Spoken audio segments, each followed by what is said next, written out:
국민의힘을 정당이 아닌 극우 단체라 부른 보수 원로의 발언, 정치권의 파장이 커지고 있습니다. 근데 일단 집합 개념으로 윤석열, 장동혁, 전환길 그리고 이번에 김 누구죠? 김민수. 김민수. 그 모아놨을 때 예. 그렇게 모아놨을 때 국민들 눈에 비치는 거는 어떤 정당은 아닐 거예요. 어떤 단체라. 예. 뭐 극우 단체지. 극우 단체 지휘부에 해당하지.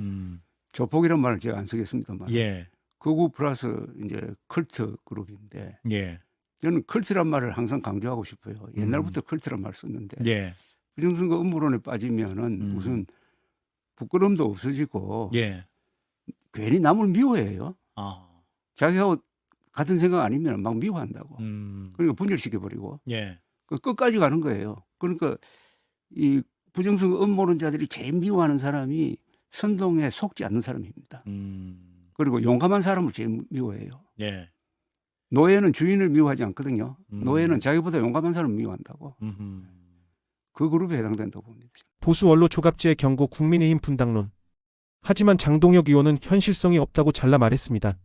무섭고 상황인데 지금 당을 만들 수 있었던 사람이 과거에 예. 삼김씨예요. 그죠? 예. 삼김씨는 어디서 나가면은 반드시 몇십 명이 따라 나와가지고 당을 만들고 그다음에 최근에 당을 만든 사람이 이준석 대표. 예, 세석이지만 그래도 예. 성공적인데 그 나머지 당을 만들 수 있는 힘이 있는 정치인이 잠재적으로는 한동훈 대표 정도고 예. 장동혁 씨는 훨씬 더 떨어지고 뭐가 한동훈, 이준석은 말과 거리되고 실력이 있고 각각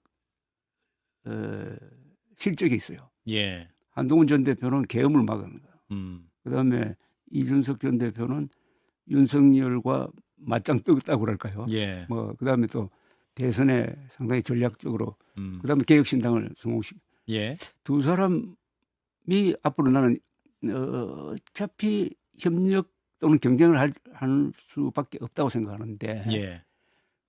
그 사람하고 장동혁 사이에는 뭐 급수가 한 서너 급수 차이가 난다고. 김건희 씨에게 건네줬다는 명품 가방과 목걸이, 단순한 선물이었을까요? 아니면 청탁의 대가였을까요? 알선 수재 등의 혐의로 구속 기소된 김건희 씨의 공소장엔 통일교 측이 선물을 건넨 시기와 장소 그리고 청탁 내용이 구체적으로 적혀 있습니다. 특검은 특히 김건희 씨가 지난 2022년 7월 통일교 인사에게 연락해 금품 제공에 대한 감사 인사를 하면서 정부 차원에서 통일교에 도움을 주기 위해 노력하고 있다는 취지로 말했다고 공소장에 김건희 씨가 통일교 측으로부터 수차례 고가의 선물을 받았다는 의혹이 공소장을 통해 드러났습니다. 첫 접촉은 2022년 4월. 통일교 윤영호 전 본부장이 경기도 가평의 한 카페에서 건진법사 전성배 씨를 만나 800만 원 상당의 샤넬 가방을 김건희 씨에게 전달해 달라고 했습니다. 동시에 유엔 제5사무국 유치 등 통일교 현안을 도와달라는 청탁도 함께였습니다. 3달 뒤 이번에는 1200만 원대 샤넬 가방이 건네졌습니다. 장소는 서울 송파구의 한 호텔이었습니다. 며칠 뒤 김건희 씨는 윤 전 본부장에게 전화를 걸어 선물에 감사를 표하며 정부 차원에서 통일교에 도움을 주겠다는 취지의 말을 했다고 특검은 밝혔습니다.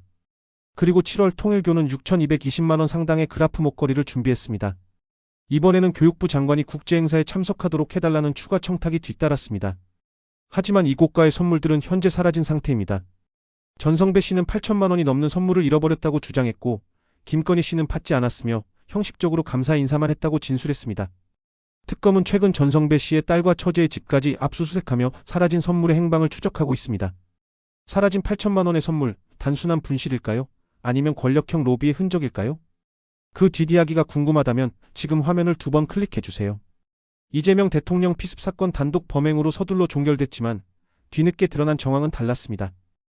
지난해 1월 당시 민주당 대표였던 이재명 대통령이 행사장에서 피습을 당했던 사건은 테러가 아닌 살인 미수로 서둘러 종결됐습니다. 지난해 1월 2일 부산 가덕도 신공항 부지를 둘러보던 당시 민주당 대표 이재명 대통령.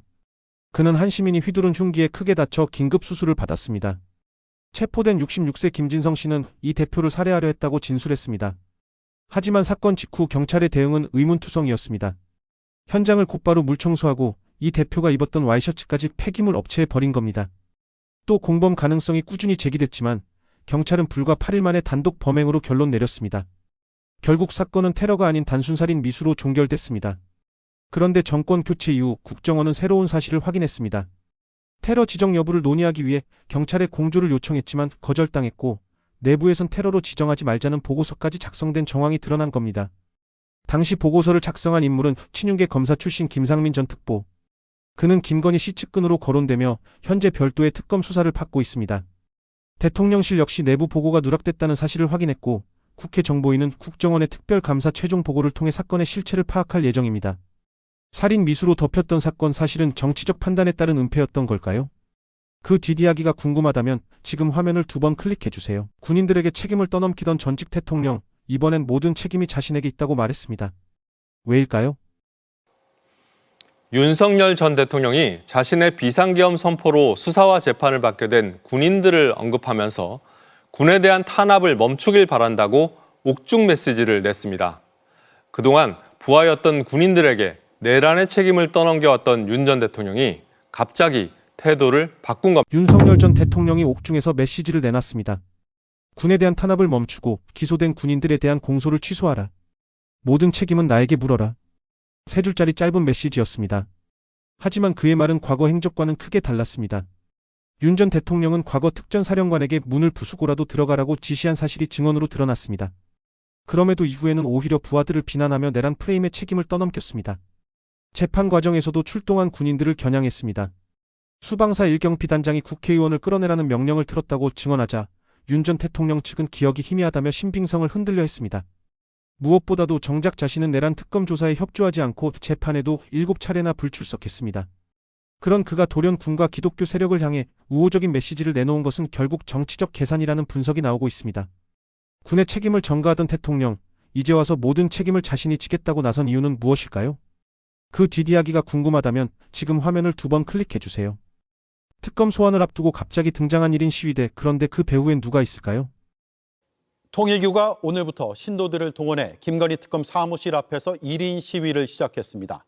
JTBC의 제보가 왔습니다. 이 시위는 한학자 총재를 소환하려는 특검을 압박하기 위한 통일교의 조직적 계획이라는 내용입니다.